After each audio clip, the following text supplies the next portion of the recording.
Hello everyone, this is a sample Catch-Up Friday teaching guide.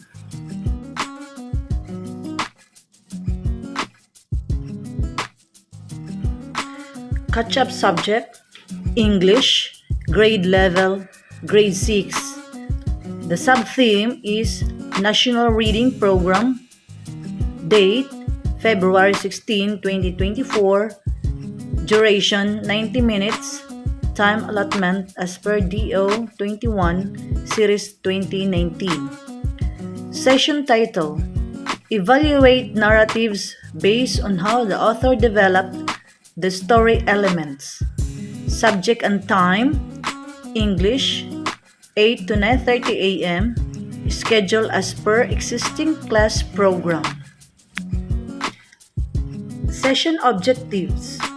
At the end of the session, the students will be able to read the words taken from the story with accuracy, note details from the story, and evaluate narratives based on how the author developed the elements of the story. References: K-12 Basic Curriculum, Budget of Work, English 6, page 111. https://www.k5learning.com Worksheets, Reading Comprehensions, Grade 3 Story Elements, PDF. Materials: handouts, copy of the story, The Golden Fish Keeps a Promise by L.M. Gask, PowerPoint presentation, drawing materials, graphic organizer, and worksheets. Components: introduction warm-up, duration only 15 minutes. Then the activities: A. Warm-up, answer the motive question, what is a promise, by identifying words that relates to promise. And we have here the concept mapping. Then follow-up questions: what should you do when you promise? What will you feel when someone breaks a promise? B. Pre-reading. Students will be grouped based on their reading level to read and answer activities on vocabulary development. Activity 1, Vocabulary Development for Reading Intervention. Group 1, Reading of Words. Teacher helps students read the words taken from the story. Use them in sentences to explain the definition. We have here the following words and the definition. Scrap, pieces of discarded or leftover food.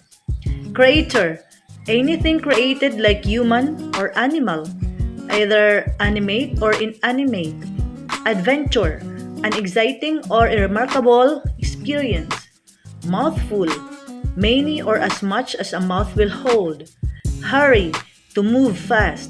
Starve, very hungry. Laughed, to show happiness. Promise, to pledge to do. Request, something asked for. Diamond, an important gem or mineral. Vocabulary development for reading enhancement. Group 2, Directions. Match words in column A with correct definition in column B. So in column A, we have here the following words: scrap, creator, adventure, mouthful, hurried, starve, laughed, promise, request, diamond. Then you will match the following words in column B. The words in column B, we have the following: anything created like human or animal, either animate or inanimate. Pieces of discarded or leftover food. To show happiness. An exciting or remarkable experience. Something asked for. To move fast. To pledge to do. An important gem or mineral. Very hungry. Many or as much as a mouth will hold.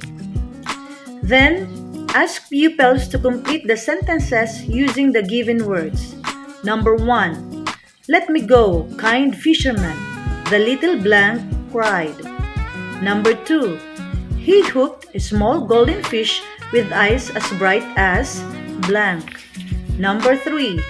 The fisherman caught only one small fish. He said, "This would not even make a single blank for our dinner." Number 4. He blanked down to the seashore and stood at the edge of the waves. Number 5. The fisherman is so poor that he does not even have a blank of food in the house. Number 6. After being released from the fish net, the fish blanked that he would come back if the fisherman ever needed help. Number 7. The fisherman blanked after hearing the fish. Number 8.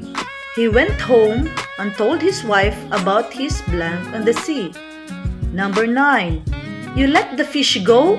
We have not any food in the house, and I suppose that now we must blank. Number 10. The fisherman made a plan to have plenty of food on his table. Group 3. Directions. Match the words in column A with correct definition in column B. On the first column, we have here the following words: scrap, creator, adventure, mouthful, hurry, starve, laughed, promise, request, diamond. In column B, we have here the following words: anything created like human or animal, either animate or inanimate, pieces of discarded or leftover food, to show happiness, an exciting or remarkable experience, something asked for, to move fast, to pledge to do, an important gem or mineral, very hungry, many or as much as a mouth will hold. During reading, activity 2, pair reading. Pair students accordingly, independent with frustrations, capacity. Present post-reading questions first. 1. Who is this story mostly about? Number 2. Where does this story mostly take place? Number 3. What can you say about the fish? Fisherman. Describe the characters. Number 4. What problem does one or more of the story characters have? Number 5. Which event happens first in this story? Second and third. Number 6. How is one of the characters' problem solved? The Golden Fish Keeps a Promise by L.M. Gask. Upon a certain island in the middle of the sea lived a fisherman and his wife. They were so poor they often went without bread when the fishing did not go well. One day, when the man had been fishing for many hours without any luck, he hooked a small golden fish with eyes as bright as diamonds. "Let me go, kind fisherman," the little creature cried. "I would not even make a single mouthful for your dinner." The man was so moved by the beauty of the golden fish that he let him go.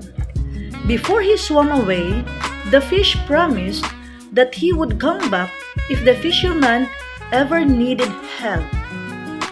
The fisherman laughed, for he could not think how a little fish could help him, other than providing a bit of food.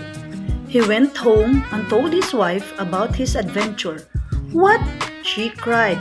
"You let him go? We have not a scrap of food in the house, and I suppose that now we must starve."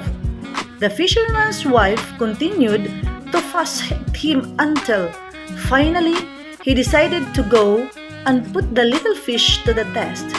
He hurried down to the seashore and stood at the edge of the waves. Golden fish, come and help me, please," he called. The last word was not out of his mouth when the little fish popped its head up out of the water. "You see, I have kept my promise," said the fish. "How can I help you, my friend?" And when the fisherman made his request, the fish simply said, "Don't worry about that. There will be plenty of food when you get home." And strangely enough, When the fisherman arrived home, there was a basket of bread on the table, and cheese and fruit as well. Post-reading. Activity 3. Think, pair, share. Ask each pair to answer the post-reading questions after reading. We have here the following questions. Number 1. Who is this story mostly about? Number 2. Where does this story mostly take place? Number 3. What can you say about the fish? Fisherman, describe the characters. Number 4. What problem does one or more of the story characters have? Number 5. Which event happens first in the story? Second and third. Number 6.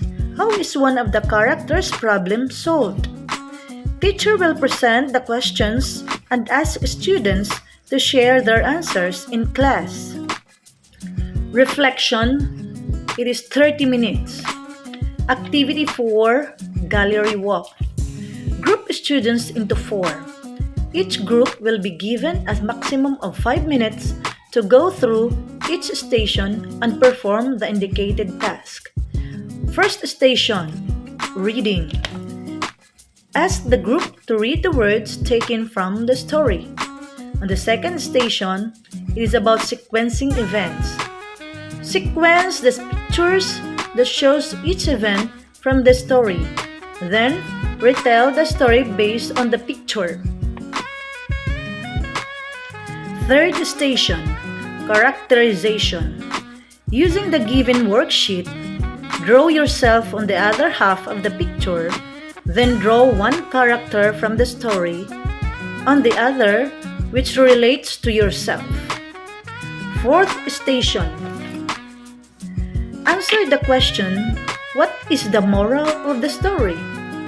Through the following differentiated output, let students choose at least 2 to 3 sentences, 1-minute song, and 1-minute role play.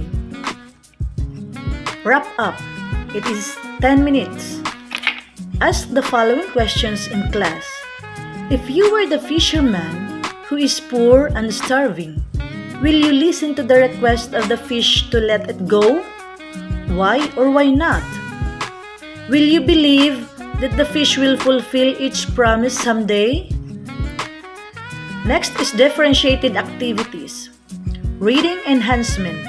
Prepare a paragraph or poem that expresses one's reflection on the story. Another is reading intervention. Think a word or words that expresses one's reflection on the story. Drawing or coloring activity. This is for grades 1 to 3.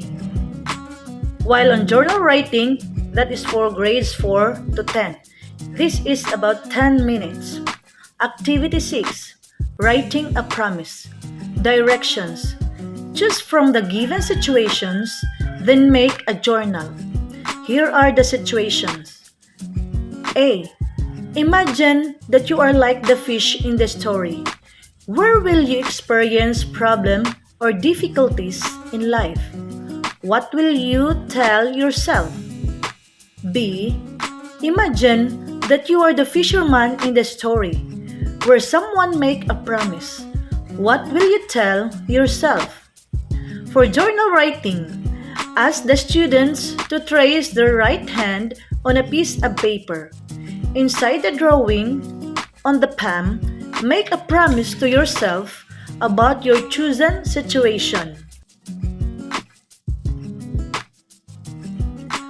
Don't forget to like, comment, and subscribe.